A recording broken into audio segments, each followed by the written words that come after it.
last month, we shared best practices, specifically the 6 pillars of community school. And we're going to review them a little bit tonight as well. And I want to hear folks' homework, if anyone had a chance to do it.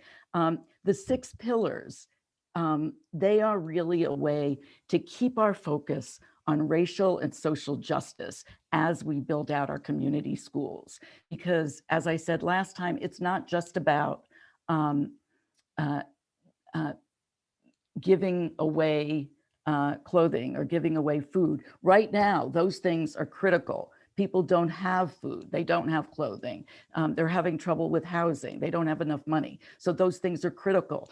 But we're also trying to keep track of a bigger picture of making sure that our children see themselves in the books that they're reading and things like that. And the 6 pillars keep us on track in terms of that. Tonight, we're going to look at mapping community schools, and I think it'll become clear how that relates to racial and social justice.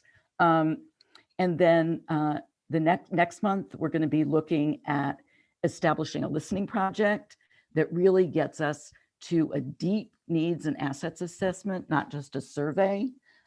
We want to get, and if you look now at the 5th arrow, we want to get to 75 to 100% engagement of our students, our teachers, our parents, our surrounding community, everyone coming together to build the community that they want. And then the pillar in the middle on the bottom, not the pillar, I'm sorry, the arrow in the middle on the bottom. Once we've done that, at each school where we have inclusive leadership, we're going to create a report based on what we've heard and set priorities. And that's the last arrow. And that's where we want to get to by the end of this series, just so folks have a sense of where we're going. Okay, next slide.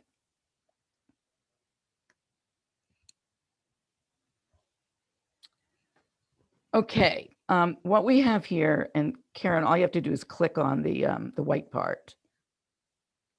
And the video should come up. There we go. Okay, we're going to watch a 6-minute video that's going to do a couple of things. It's going to give us a review of Leonard Covello's school from East Harlem in the 1930s. Oh, we can see this is in 1945. You're going to notice some things historically that are a little bit different than things are today, but this is also an introduction to the work on community mapping that we're going to be doing tonight. And we're going to have closed caption translation in Spanish, I think.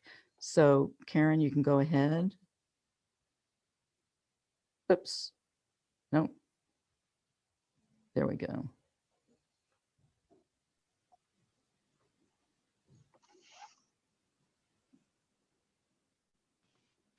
There's no sound on the video. Is there supposed to be? Yes, there is supposed to be sound. I wonder why there's no sound. Oh, it's a screen. It's a different kind of screen share. Hang on a second. Karen, I think I might have to. Do you know? If you're wearing headphones, it might affect it too. No, I don't have my headphones on. No. Karen, go to your microphone, click the little arrow, and there should be an option for click on audio settings and share computer audio. Where's the microphone? The mute one at the bottom of like Zoom. Oh, okay. Okay, hold on a second. And what do I click? There should be an option that says share computer sound.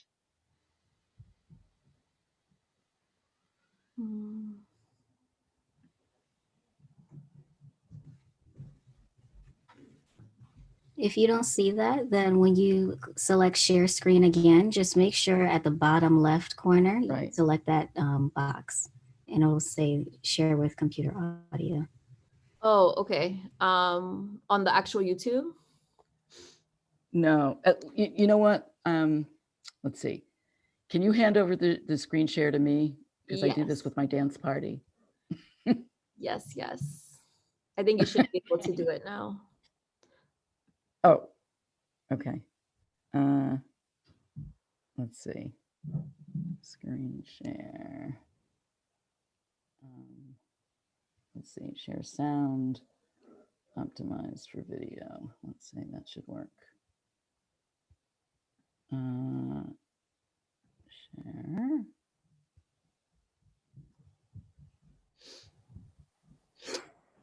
There are other specialized schools.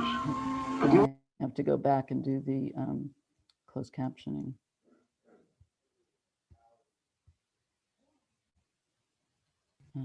So the sound works, but the only thing is it's a little bit fuzzy.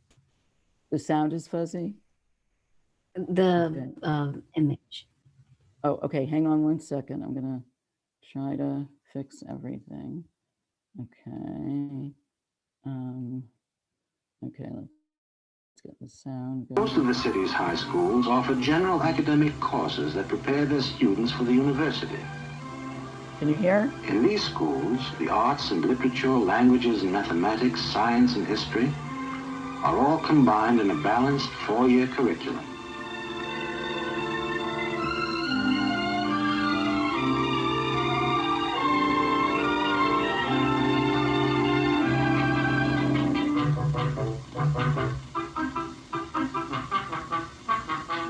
And there are facilities for keeping bodies in good shape.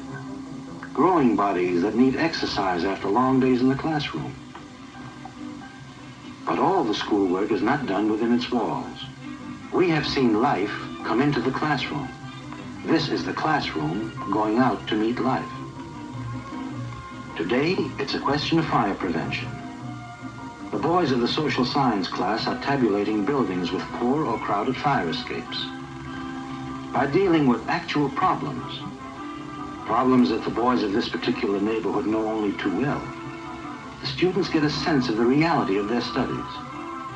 They are learning to analyze and solve difficulties that affect their own lives.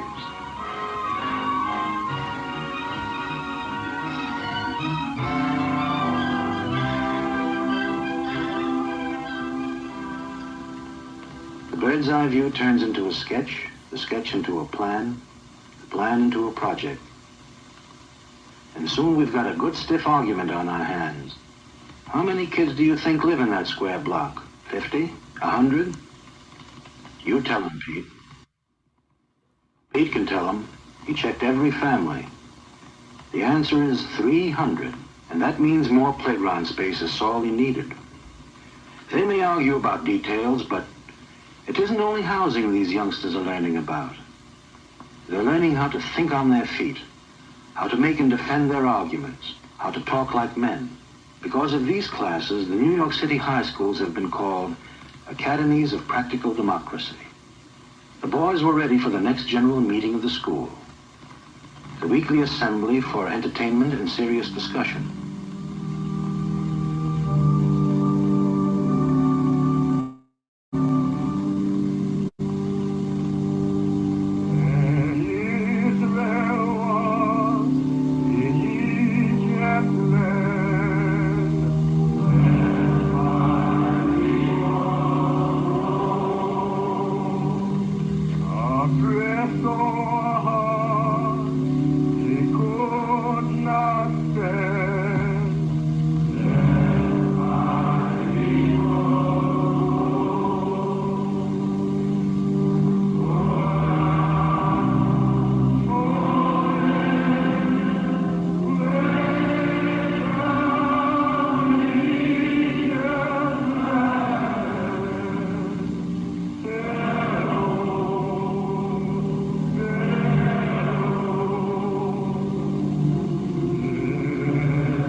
But the old spiritual is only a preliminary to the real business of the day.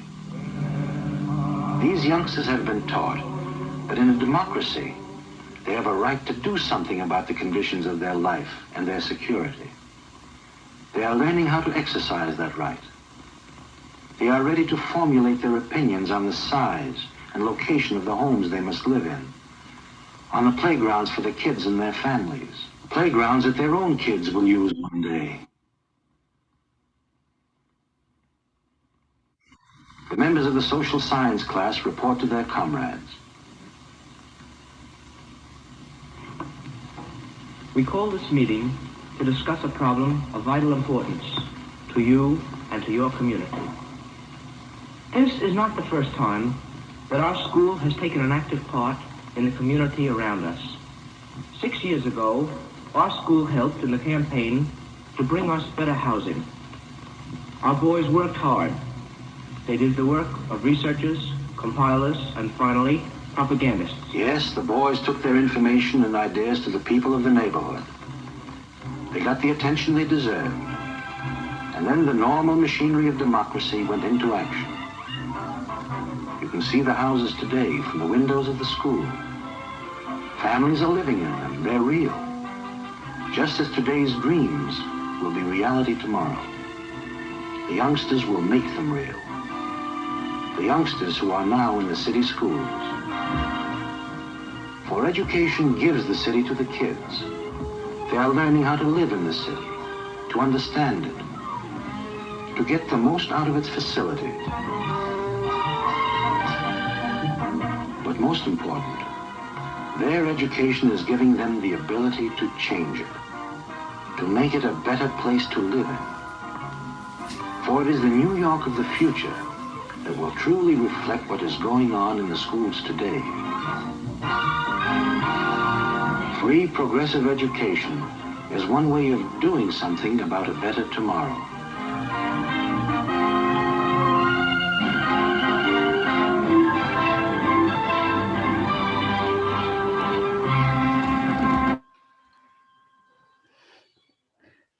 So I want to just take a minute for folks to respond to that. What are some things that you noticed in that video that, oops, what happened?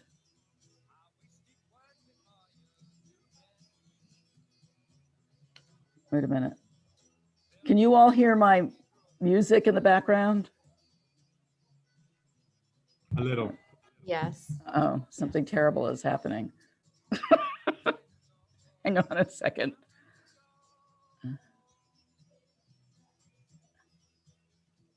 Oh, I see what it is. Okay, go away. Okay, phew. Sorry about that. I stopped my screen my screen share, but the YouTube kept going. My screen. So what are some things that folks noticed about that video? Anybody see any young women? No. That's what So that was strange, right? I mean, I didn't realize that that they were segregating public schools by gender in those days. I don't know how, you know, how extensive that was, but that was really interesting to me. Karen, you can go ahead and share your screen again. Anyone else want to say anything about what they noticed? Oops. There we go.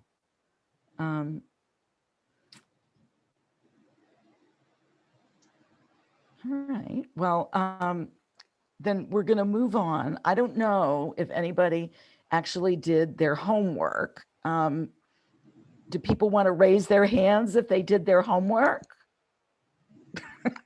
Raise your hand if you did your homework. All right. Well, if you didn't, it's okay because we're going to do it together now. So what I'd like folks to do now is we were going to do this as a breakout session, but it's too complicated and it was going to take too much time. So we're going to try to stay together and be brave and talk. So I want everyone to think about your own school, right? You got it? You got the picture? And there was someone who said what she really wanted out of this was to think about how to, you know, change her school and her community. So think about your school. How can you be inspired by the work at the school that you just saw? which pillars of the 6 pillars are you already working on? And Karen, you can go to the next slide. So these are the pillars of community schools that we talked about last time. Which pillars are you already working on? And which pillars are you excited about trying to work on? And I get to call on some people because I have this up.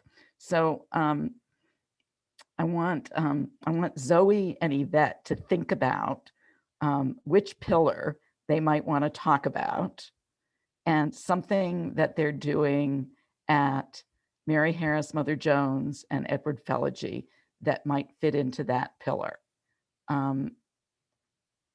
Zoe, you want to start? Are you here? Yes. Hello. Hello, everybody. I am here. Sorry, I'm multitasking. I'm actually like kind of on 2 Zooms at once, but complicated, but we're going to make it work. Yeah, really happy to be here and always supporting community schools, definitely. So I am looking over the pillars and kind of thinking about what we've done. I'm at Edward Feligy Elementary School in Hyattsville in Prince George's County. We have had a few events so far this year. We're really focusing on getting more parents involved and hearing more parent voices. So it's really nice to see a lot of parents on this call. It's great. So I think what we have done so far, what we're working towards next, I will tell you, as I'm looking at pillar 2, effective teaching practices, and I guess even more so, it would kind of fall under it would fall more under family and community partnerships.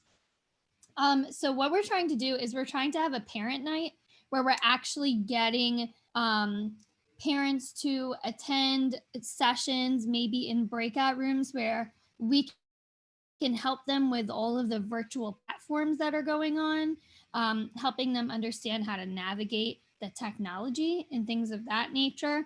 So we plan on having some parent nights where it's just focused on helping parents through the virtual learning times. And then we've had some other fun events so far, just to get people interested in community schools. We did a cooking night, which was super awesome. And we partnered with Brighter Bites, which is an organization that brings free, fresh grocery boxes to the school. And so we actually made one of the soups that they suggest, and we had a whole cooking night on Zoom. So that was super fun, and getting people involved. And we also had like a fall festival where we just had the kids, we had a little pumpkin carving contest on Zoom, and just really getting the families involved, getting everybody involved. So, okay, I'm going to cut you off, Zoe, just because we've got a lot to go through, but thank you so much. And, I want to really give a lot of props to Zoe and to Jenny Gafford, if she's on, and her husband, and the folks at Edward Feligy, because what they're doing there, that's hugely important. They're doing the family community partnerships. And one of the things that it doesn't talk about here in the pillars is trust.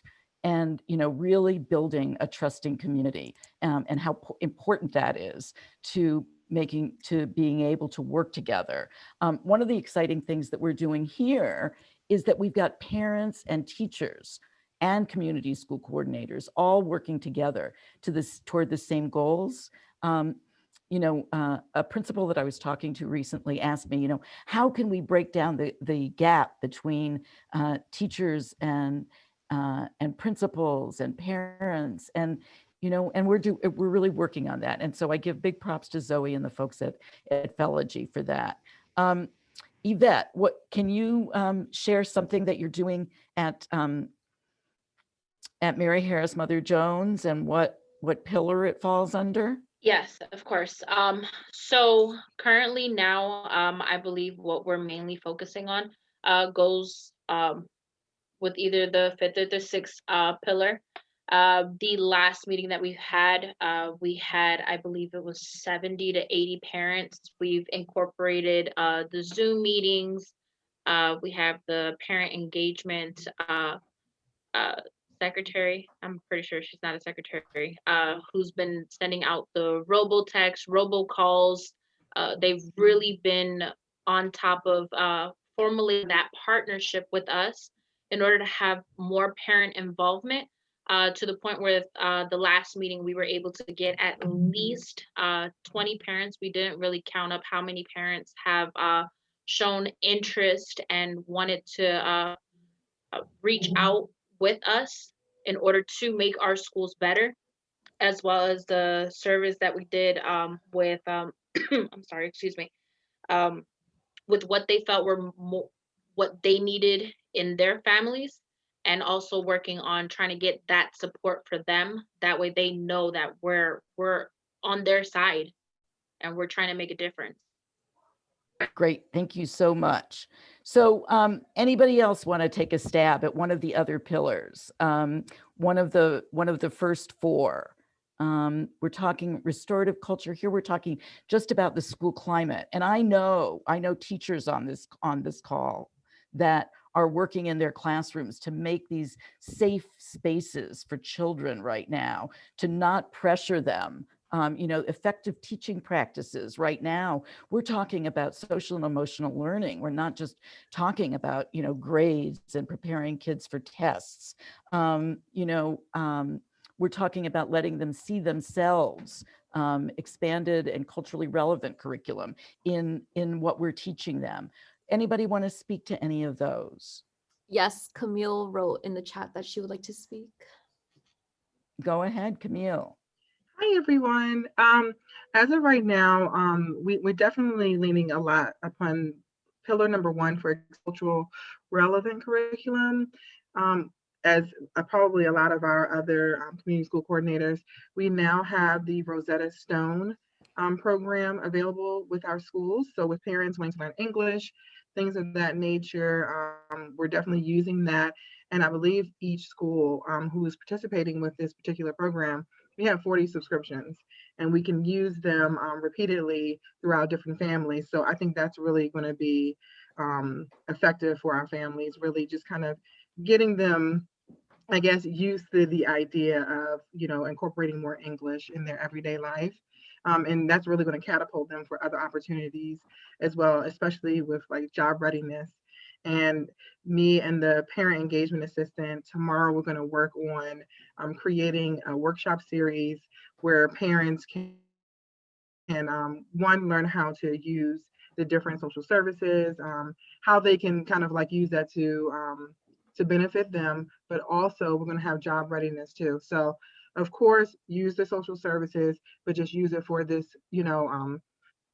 temporary time, because we want them to know that we want you to move beyond this point as well. So that's the point of the job readiness, and just kind of giving them those interviewing skills, and really kind of pulling upon their talents and how they can jump out there and catapult themselves to success.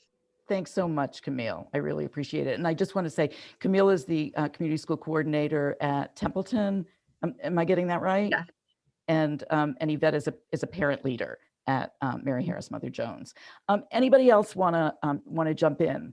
And we'll take one or two more examples if people would like to share. And it can be something that you would really like to be doing, not something that you are doing as well.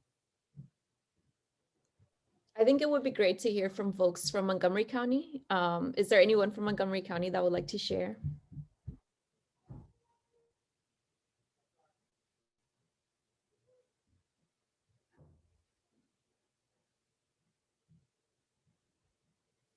All right.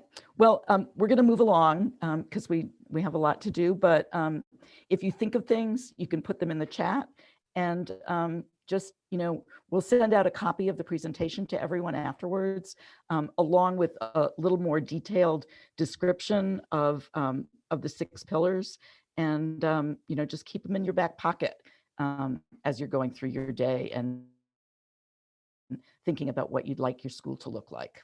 Okay, next slide.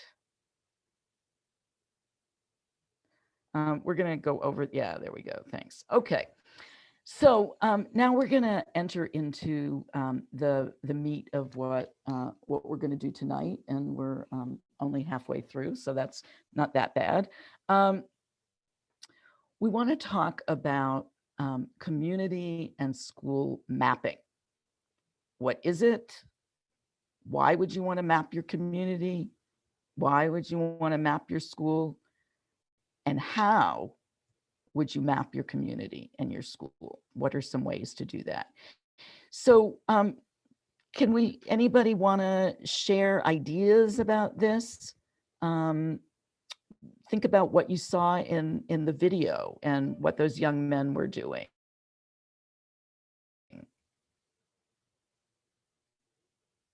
How could you use that idea in your school?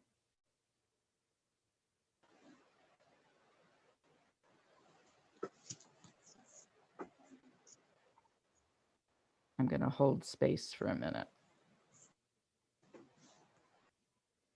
You know, I was thinking about mapping and what it means, and I was thinking about, you know, what are the maps that we use, sort of our internal maps, to get us where we want to go?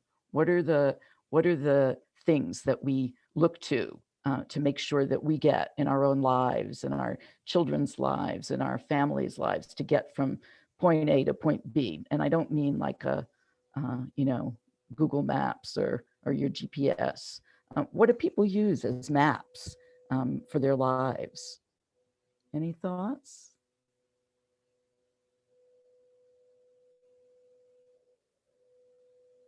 Some people, oh, can I say something? Yes, absolutely. I think some people, you know, they map out their careers. You know, when you finish high school, you go to college, and from there, you know, you just kind of like map out things of where you want to be in the next 5 years, 10 years, 15 years, things of that nature. Right. That's a map. Exactly. It's a great example.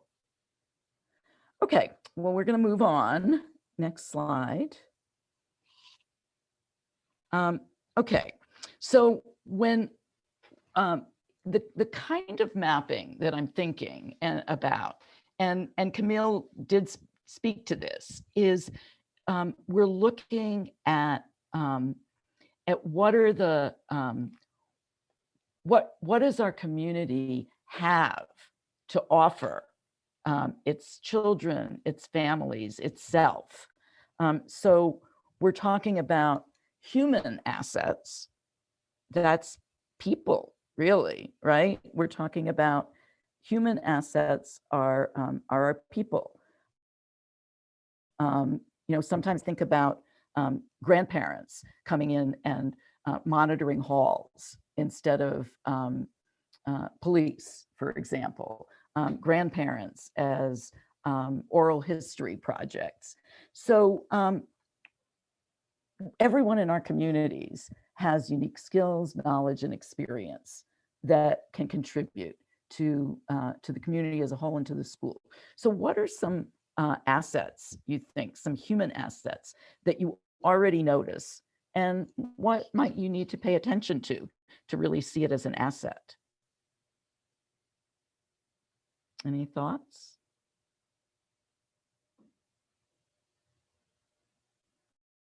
You can write it in the chat if you like. Okay, we're going to move on. Next slide. Oh, go ahead. I was going to say, you were saying that who already can we recognize as assets, as human assets?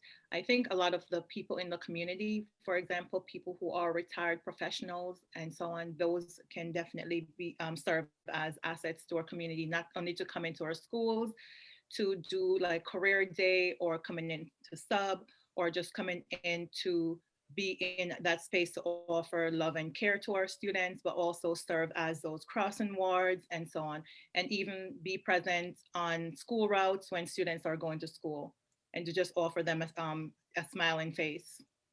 Absolutely. Is Esmeralda Barrientos on? I don't mean to like call you out. Are you here, Esmeralda? Okay, well, I'm going to tell her story if she doesn't show up. So at Mount Rainier Elementary School, they did a project with a group in DC called Teaching for Change. It's called the Telling Stories Project. This was going back a number of years. And they had parents coming into the classroom to read to the children. And it seemed to me that that our Zoom calls or our Zoom classrooms are a great opportunity to do that, that some parents are home already, and to bring them into the classroom to read might be a really interesting idea. So, this means thinking outside of the box a little bit. Okay, next slide. Okay, so then we're also looking at the physical assets of our community, and you could be looking at the physical assets and the physical needs at the same time. So in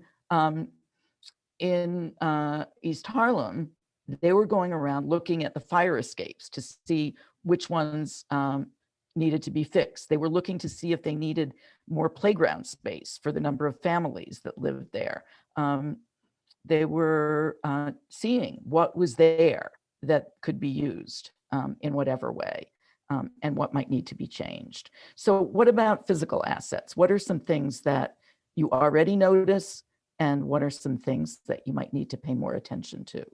And does your physical structure around your school need to be improved, or in your school?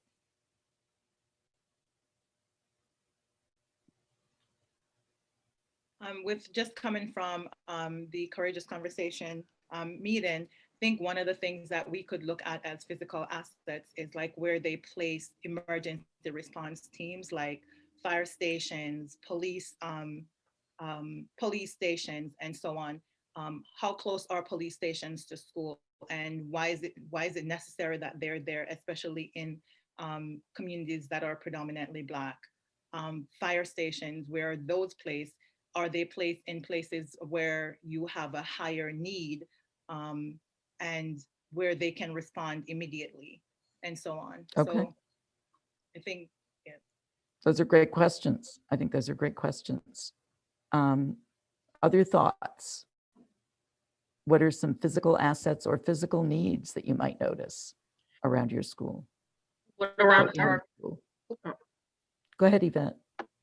I was going to say more community centers, especially where we have a high population and we want to get our kids more active, interested in different things, not just sports related, but also predominantly around science and tech, which is where we're predominantly heading towards, and kind of enticing their abilities to, I guess, structure them a little bit differently, to know that there's something else out there other than just sports or music. There's also science and computers and just a bunch of different fields that they can definitely be more interested in. Mm-hmm. Mm-hmm. And there are places out there. You guys are right next to CASA, and I'm sure there are other places. So what we're going to do in a minute, next slide, Karen. And then here we have organizational assets, and Yvette sort of touched on this already. Mary Harris Mother Jones, and as well as Langley Park McCormick are around the corner from CASA. You know, and when we think about organizational assets, we're not just talking about formal organizations, but it could be groups, you know, church groups, or groups of friends that get together that you want to bring into the school to work on a project. Somebody just wrote, Emily Dematatis just wrote, our physical structure prevents our school from providing all the community services we'd like to offer, like a school-based health center. School-based health centers, we're working on that. Our community has been fighting for years to get a new building, and we will finally get it in 2023. At the same time, the advocacy for a new building has been a great way to build relationships and trust with our community through advocacy and working with Action in Montgomery. Great. So we're gonna not worry at this one too much. We're gonna go to the next slide, where we're gonna ask you to, we're gonna ask Allison, actually, another colleague to put us into breakout groups by geography. Ideally, we would do this by school, but we don't have enough people from each school. And so Allison is going to break you into breakout groups, and we're going to ask you to make a map or a list. So here's a picture of a map, and you know what a list is. So in your group, you can decide, and you should have someone or all of you. We're not going to do a verbal report out. We're just going to have you report out into the chat. So you're going to have some time to make a list of assets in your community: human, physical, and organizational. You have 10 minutes to do that. Hey, Evie, what do you there's think? some folks that I don't know what school to assign them to. So when the rooms get opened, if you're not officially automatically assigned to a room, please type in what school you belong with in the chat, and I'll get you into the other room, into whatever group you need to be in as quickly as possible. Okay, and the way this works is in a minute, are you going to share the screen, Allison? Is that how it works? I don't need to. Okay, so you're going to see in a minute, you're going to see that you're assigned to room number 1, 2, 3, 4, 5, and you're going to click there, and you're going to wind up in that room. If you wind up here, we can talk. I'm just going to stay right where I am. So, and then in 10 minutes, those rooms will close automatically.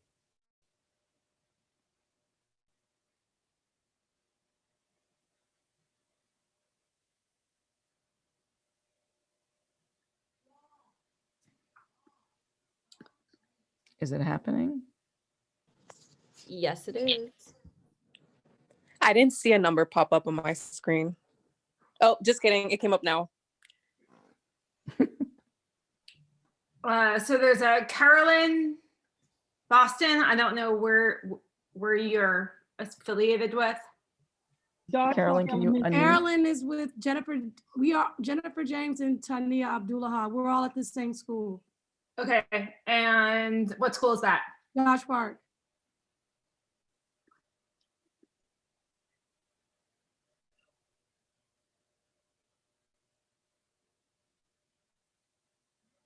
Okay.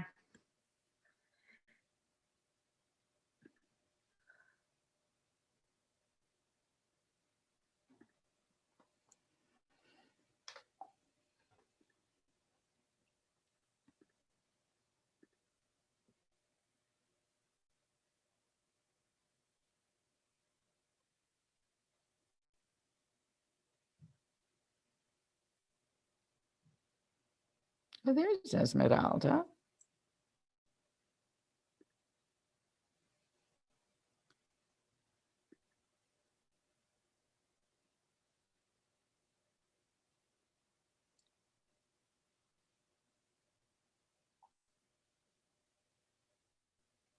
Okay, so I have Fatima, Jennifer Gafford. Jennifer should be at Feligy With Zoe. with Zoe. I'm at Francis Scott Key.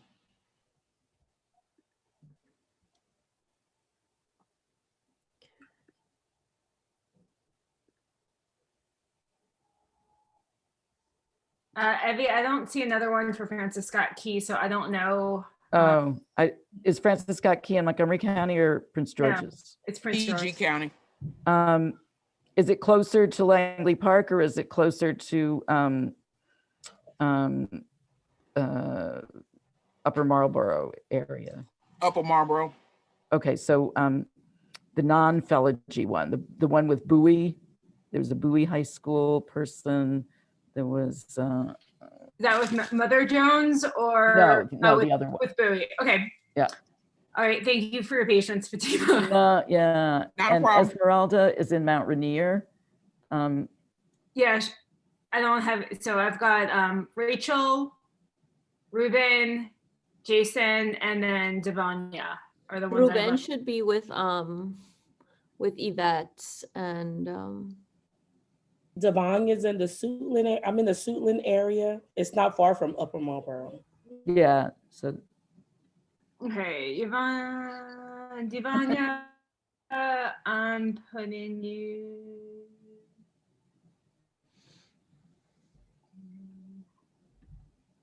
Two. And then Jason and Rachel. I don't know them. Sure, my school's in Lanham. I work at James McHenry Elementary School. Yeah, that's the non Mary Harris Mother Jones one.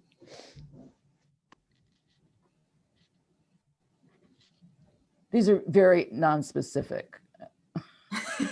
Okay, and then I've got Jason. Yes. Jason, where's your school? Jason is not Jason. She should be with Oscar. Okay. Yeah.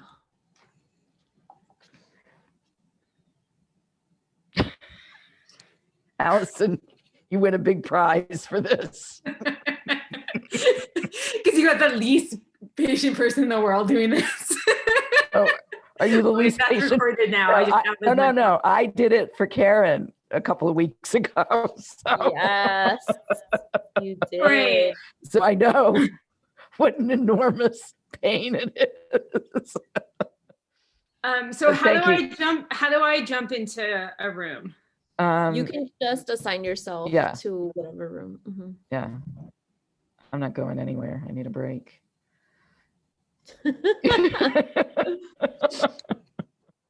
And Karen, I'm sorry, Allison, is it set to bring everybody back in 10 minutes?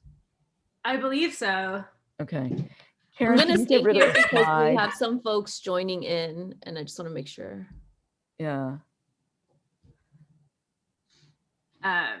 So she's at Edwidge, yeah, what she's school are South you Lake, in? so she's group 6. I Who know them, is? or group 5. I know the Montgomery County folks. Yeah, so I don't come up in the assigned to list. You can go anywhere you want because you're a host.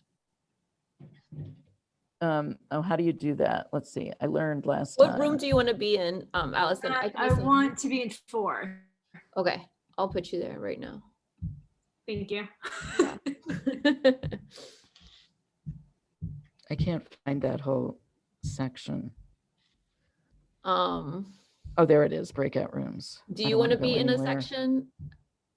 Me? No, I want to stay here and breathe. There's only You 2 can go- people in room 2. I'm wondering if we could just move them, or should we keep them? Who are they? Devanya Gordine and Fatima Johnson Avery. Oh, that's the one who just said she's from. I don't see Francis. anybody in group 2. There's just Oh, I see literally down at the 2 bottom. people, Oh, but everyone else has at least 5. That's what I'm wondering. honestly, I would leave them at this point because if we move them now, I Okay. guess we could move them. We could move them together to group 1. But are they Montgomery County or They're Prince PG George's? County. Oh, what do you think? You want to move them to group 1? I don't know. I want to, but I don't want to mess up their flow. Like if they're already. No, I feel the same way. Mhm. Let's leave it. How much time do folks have? Because since Allison went into the breakout room, I'll be doing it. Oh, it's not automatic?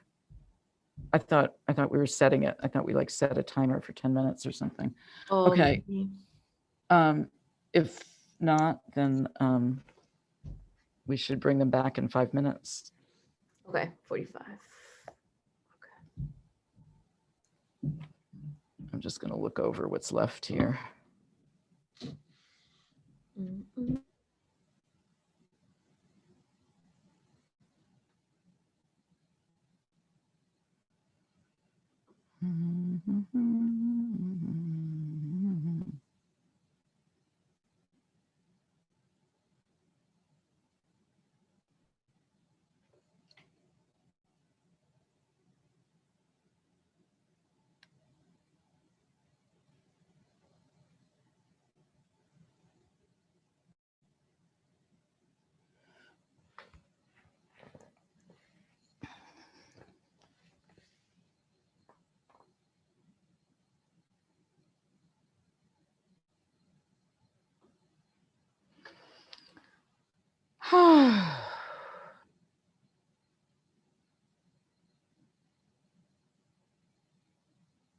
Did you get to eat anything, Karen? I did. I ate right before. Did you? I ate a sandwich. Nice. At least What it was did you something. eat? I had leftovers. I had like baked fish with rice with a salad. You go, Karen. Are you a good cook? I'm all right. I'm not as good as my mom, but you know. But she taught you. Yeah, she definitely taught me a thing or two.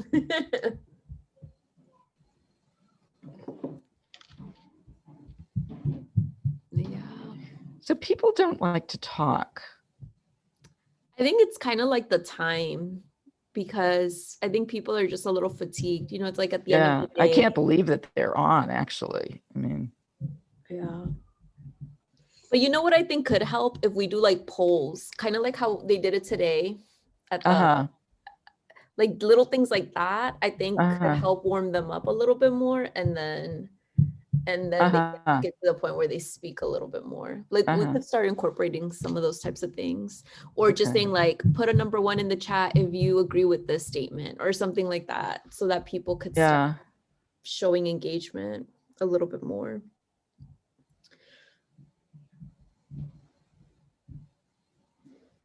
Yeah. But we have a good turnout. It's like 40, 45 people. It's a great turnout. It's awesome. I'm amazed. Amazed after today, and we were conflicting with the courageous conversations. I know. How was the meeting today with the steering committee meeting? Oh, I thought I it was had so to leave. boring. Yeah, I had to leave after the social services person, Nina, was talking. Yeah. And I don't know. Did they say anything else? Like, what were their next steps, or are they having another meeting? Nothing. I mean, just it was all about like boring lists of resources. That was it? Like they didn't ask people what they're doing, what they need help with, nothing? No. Oh my gosh. Yeah. But they did let me talk at the end. She gave me a minute and a half. That's nice. Yeah, I mean, that's why we got those extra 20 people. Yeah, that's great. Yeah, there was like 200 people in that call. It was crazy. I know. And it was so boring. Yeah, I wish they did. I thought it was going to be way different. I thought they were going to have schools tell like everybody what they've been working on. Yeah, that's what they did last time, actually. And it was great. I don't know why. I don't know. I don't think they properly planned it. Like, I think they were just kind of scrambling a little bit. I guess, because it was a mess. Yeah, and then the guy couldn't open his PowerPoint. Right. Mm-hmm. Well, that could happen to anybody. I know. I feel so bad for him.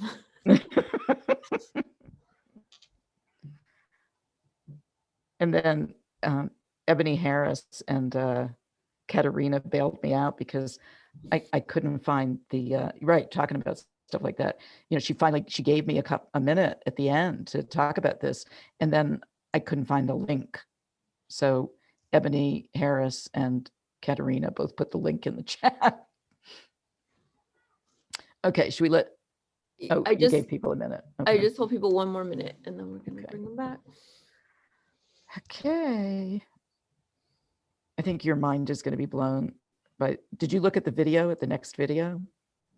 No, there's another video. There's Yeah, two. it's really short. It's only Oh. 3 minutes. I'm going to do it as soon as they get back. Yeah, I still don't know how to get my my computer. Oh, I'll show you. It's not hard. It's just when you go to screen share, there are let's share. There are two things to click on all the way on the left, and you have to click on the one that says share audio. Share sounds. Oh, okay. Yeah. Okay. I see that now. Yeah. Okay, I'm gonna close breakout rooms Great. because it gives them 60 seconds anyway. Right. Do you want me to keep my share screen on, or should I take it off? Oh, why don't you take it off and I'll do the video. Okay. Then I can finish out.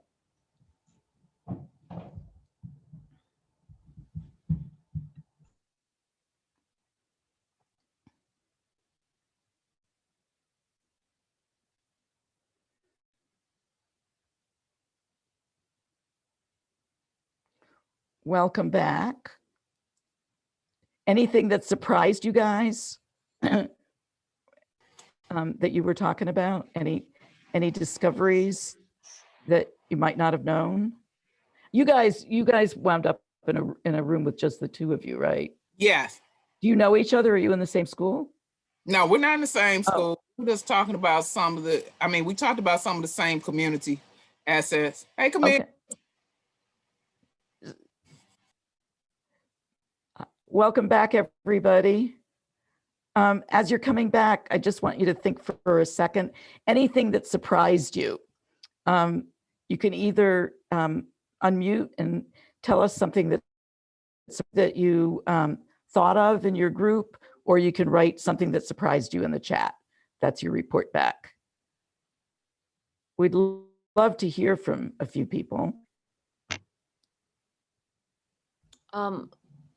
Anything that's, go ahead, Karen. No, sorry. I was reading a comment, but it was something that was said earlier. I could go. So one thing that surprised me was someone in our group shared the Nextdoor app and how instrumental it was for their community center. I'm not sure if anyone know about Nextdoor app and the Buy Nothing group on Facebook.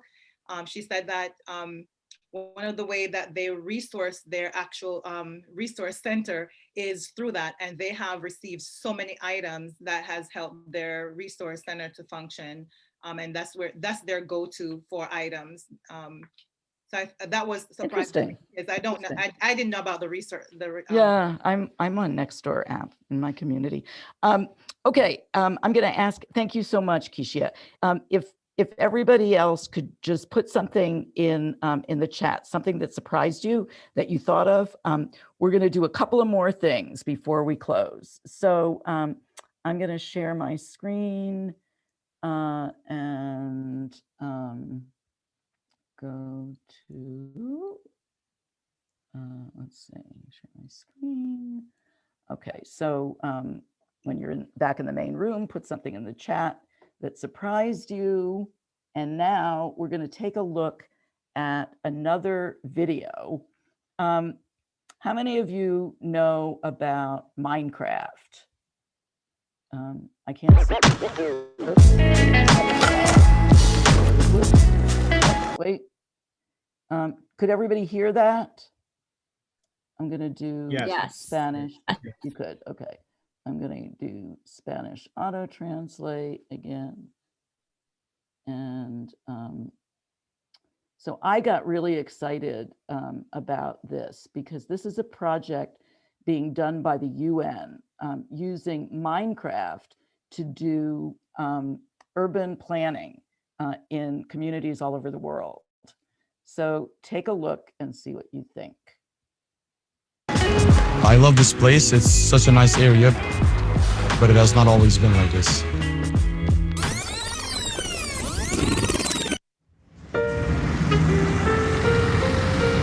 Well, before the area felt very cold and unsafe. Basically, it was just an abandoned place. Block by Block is a program created by Mojang and UN Habitat where we use Minecraft to help community members redesign their neighborhoods. Kosovo has been impacted by years of conflict, And in those situations, we often see communities divided and public spaces neglected. It was a really cool project because even the little kids like me could help out with make the city a better place.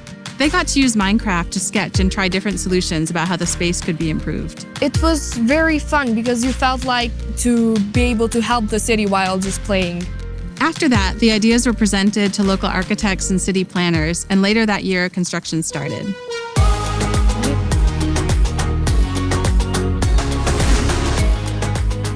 It's been 5 years since we participated in the program, and the street since then has become more developed and it is now more frequented than before. It seemed kind of unbelievable that this was made with Minecraft. So seeing my own idea as a kid, changing a whole area in my city, it was very special to me. It's unbelievable that we were able to make reality what was once only an idea in our computer screen. Finally, decision makers have changed their perspective because maybe they realize that we can make a change.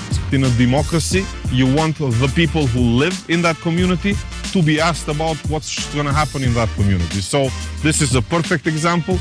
The community was asked, the community decided, the community designed, and the community is using it.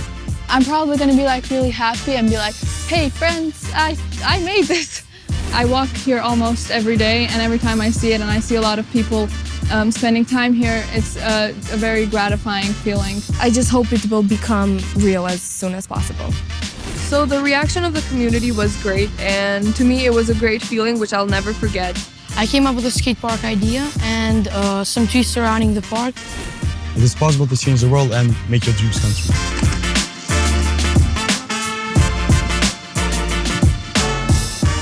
It felt like I was being heard, and being heard and listened to is one of the best feelings that you can feel.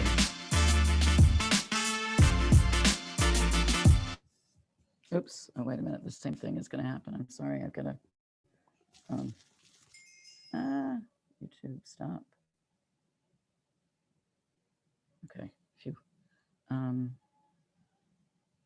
Here we are. So I thought that was sort of amazing, but I'm going to go back and share my screen and go back to our, let's see, how do I get out of share? Oops, how do I get out of here?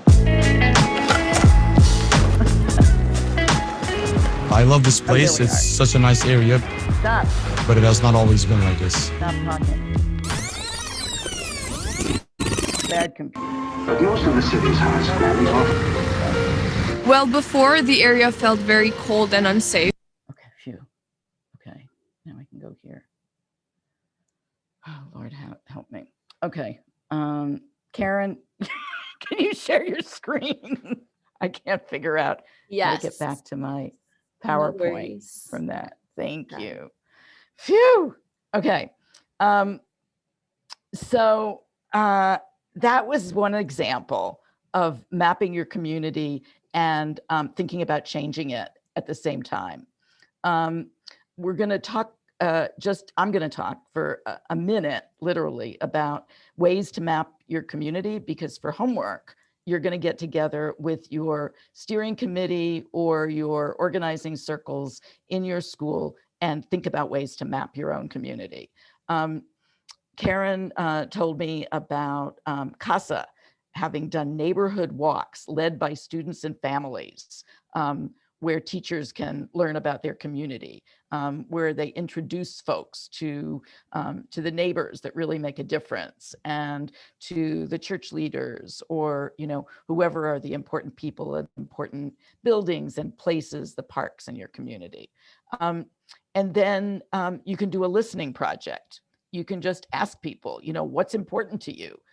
What's important to students, families, neighbors, the physical assets, the human assets, the organizational assets. And you can do a classroom activity in art and in social studies. The kids can map their own communities, go out and take pictures of their communities and build their own communities in Minecraft. How many of you know about Minecraft? Unmute yourselves and say, I know about Minecraft. I do. I do. I do too. Yes. And how many of your kids, either your students or your own kids, play Yes, Minecraft? my students. Mine. My students and my 14-year-old. Yeah. That's my craft. So I just am so excited about this idea. I think that maybe if the UN is working in Kosovo and in all these other places, they could come and work with us. So I think that that's a really exciting project. Ms. Frankel.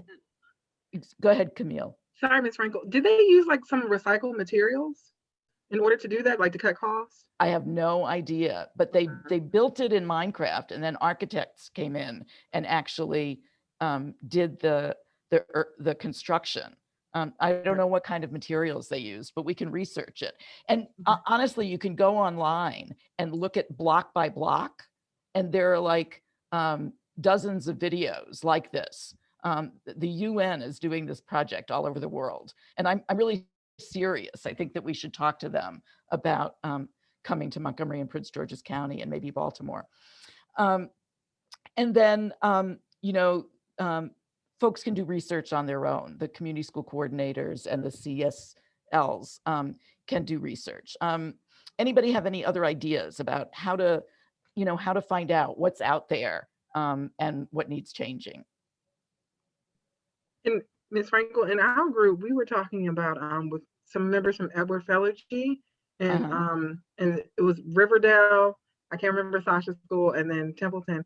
We were talking about bringing like food banks near the school to like maybe each school should have their own food bank and like a free health clinic.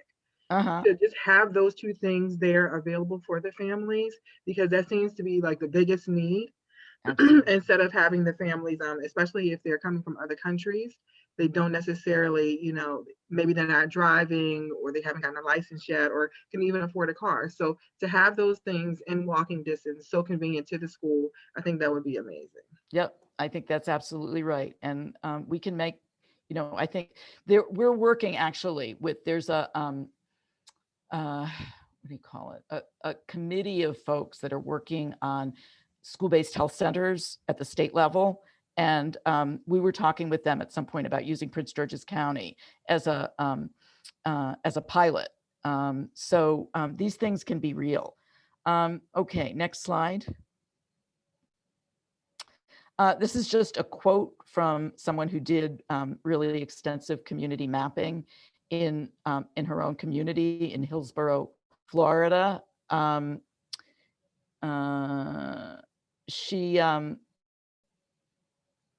I'm sorry, I'm going back to my own. I'll be right with you, don't worry. No, I won't. Okay.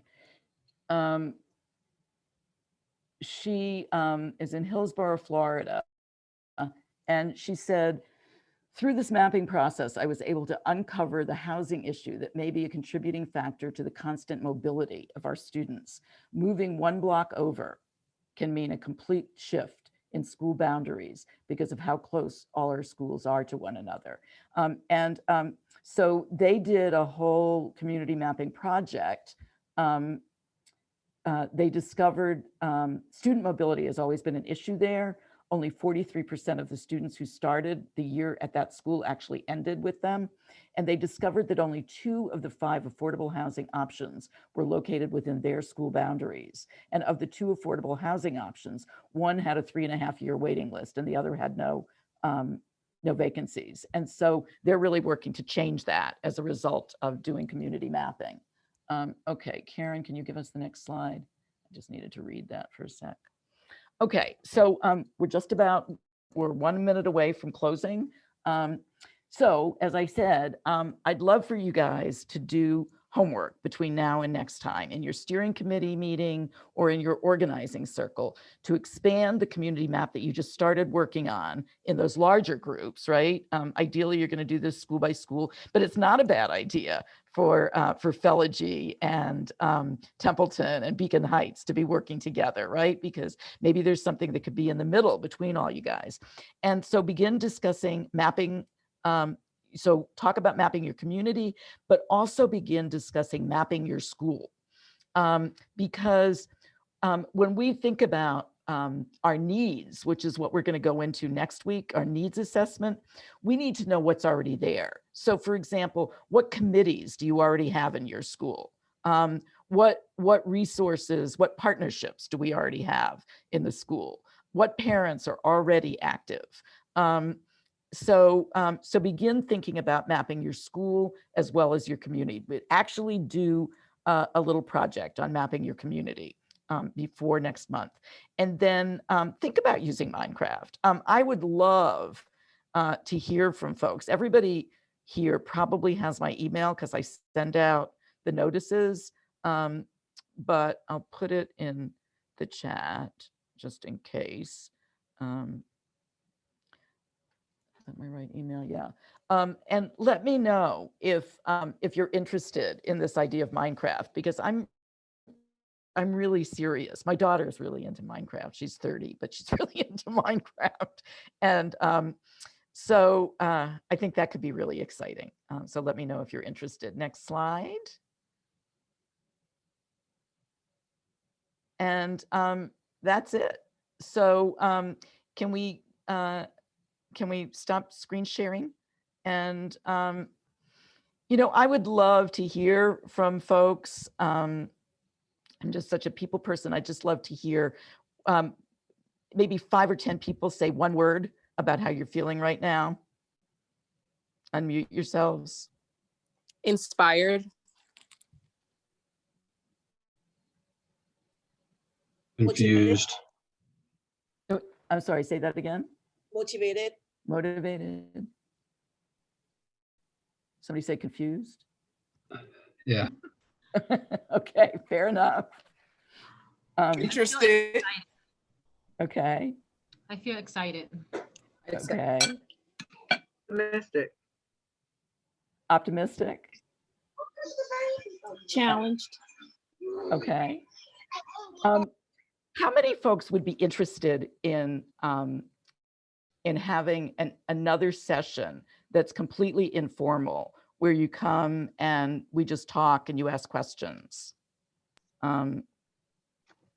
Me? Yes. Yes. Others? So if we set something up in like 2 weeks, is that good? Yeah, that And is this a good time generally? Yes, yes, yes. So 6 to 7 maybe, or no, what did we do? We did 6:30 to 8. So maybe just an hour, 6:30 to 7:30? Yes. 2 weeks from now? Would we consider inviting someone from MCPS and PGCPS who represent their community schools to help us answer some questions? That's where my confusion is coming from. Oh, well, why don't you just say more about your confusion? Because I don't think so, but say more about So your I hear my principal tells me one thing, I hear different things from Stephanie Izzard, I hear different things from the union. I don't know where we are in this. We were supposed to do micro credentialing last year. That stopped. It's just, I have no idea where we are in this process as a school system. Okay, fair enough. And don't invite somebody from the school system, but let's talk about it in 2 weeks. Thank you. We'll see if we can figure that out amongst us. I think Sprinkle. He should come to the town hall. Louder, Camille. I said he should come to the town halls. Come to the town halls. He's in, I think he's in Montgomery County. Oh, yeah, thank you though. I appreciate it. Okay. Oscar, did you want to say something? Yeah, I think we'll have more clarity coming sooner than later. So okay. I think Montgomery County folks feel that, but okay, more confusion in Montgomery County. Of course, because we just basically everyone in Montgomery County is new, right? And we don't have that many community schools in Montgomery County, so I think PG is more a little bit more experienced. Well, and and I'll say to John and to anyone else who's feeling confused, it took us a year to get on the same page as the school system. So, confusion is it's how you it's fair that you're feeling confused. You earned it honestly. Confusion is commonplace.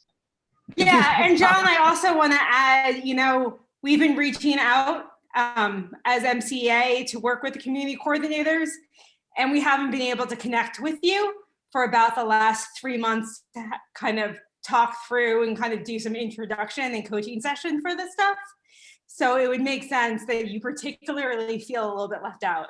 Well, the problem with that is Okay, could you guys take this offline? Okay, yeah. I'm sorry. Yeah, why don't we should talk about that. Yeah, that's important. It's important because I don't know who I'm answering to here, Okay. And Evie, Maybe you guys can you guys have a conversation, Allison and John? Yeah, John, I sent you my contact info and you have it already. So please just contact me and we'll get on the same page and start moving forward. That sounds great. She's a good Thank you. person, John. Thank you. Talk to her. Thank you. Good. That sounds and great. Evie, Thank you. we have Okay. some of our Spanish speakers that also said they would be interested in joining us in 2 weeks. So Wonderful. We'll make sure that we have translation, interpretation. Okay. Well, thank you all so much. It's always a pleasure. Sorry, the technology is brand new and well, not brand new. It's not brand new. You guys, we're going to need to get the teachers involved in the planning of these events because you guys are so much better at the technology than I am. So thank you so much for coming and have a wonderful night. And we'll see you in 2 weeks. We'll send something out. Thank you. Have a good night. Good night. Good night. Thank you, everybody. It was great. Thank you. You're welcome. Good night. Hey, Evie, can the Yeah. Evie, Karen, and Oscar, can we Stay on. do a quick? Thank you. Yep. Yep. Yes.